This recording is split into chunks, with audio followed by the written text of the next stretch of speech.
It's not anything to be ashamed of to say, well, it kind of looks like that structure's worked quite well for the entire duration of mankind, and so maybe we mess with it at our peril. You're hearing about family values from the childless and unmarried. Don't follow them. The women have to stop blaming men for their sense of malaise or misery. I didn't create you people to kill and torture and rape each other. I created you to be good to each other. I love the God who had a flood.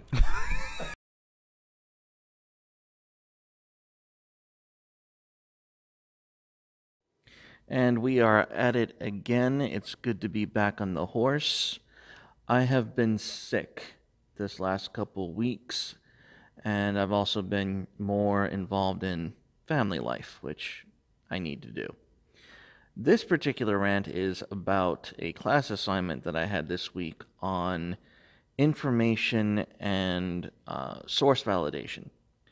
Basically, the need to go through the sources, how valid they are, who sponsors the information, if there are any sponsors, is it a scholarly work, and all that wonderful stuff. And it was good to actually to sit down and be able to analyze what an authentic source should look like. And that's particularly relevant today because the fact is Breitbart did nothing wrong. Now, I'm not saying Breitbart was correct or right or got everything correct. Far from it. The fact is we live in a post-truth era. And we live in a time where things that are being called scholarly or authentic are turning out to be shams. We have this local, not local, but a recent project where a bunch of professors wrote a whole bunch of mock studies to basically see if they can get these studies into journals. And they did it.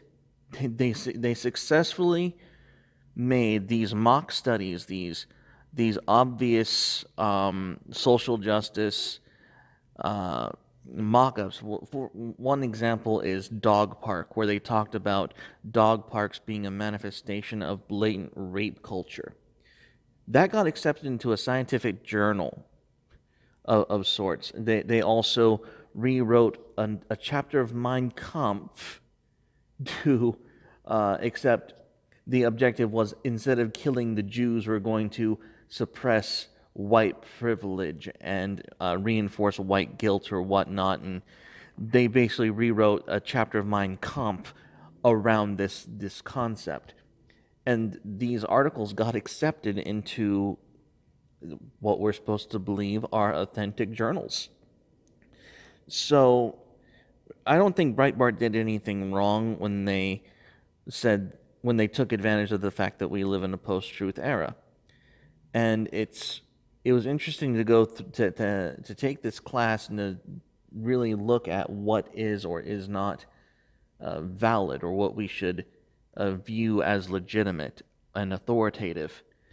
And it kind of rubs against my experiences, with alternative media, with politics in general.